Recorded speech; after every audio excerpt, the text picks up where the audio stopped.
Alam nyo ba na si Andrea Brillantes po, ang net worth niya po right now ay over 100 million pesos already. At naging successful na rin siyang isang beauty brand na CEO ng Lucky Beauty. Si Andrea Brillantes, pinanganak po ng March 12 ng 2003. Taga Taytay Rizal po siya. Alam mo, nung bata pa siya talaga ay mahilig sumayaw, kumanta, at mag-arte. Na-recognize po siya nung nag-audition po siya noong 2010 at napasama siya sa Gowin Bulelet. Kaya ang tanong, ano kaya ang sikreto ng tagumpay? Unang sikreto niya, aside from having millions of followers, yung kanyang tinatawag na product range. At number 2, ang ganda ng market positioning niya. Bakit? Pinosisyon nila yung produkto nila na environmental friendly, at the same time beginner friendly for all types of skin. And then ito pa, pinasok niya ang isang negosyo na align po sa kanyang kalakasan at kagandahan. Yan po yung tinatawag na beauty and wellness. Posible ba talaga tayo magtagumpay ng negosyo na ganito kahit tayo po ay walang kapital masyado? The answer is yes, you can. Baka hindi sa kita ang issue.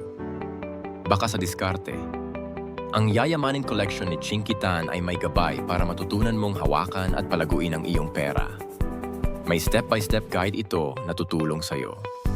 Magplano, mag-budget, magnegosyo at magpalaki ng savings. Type Yaman 1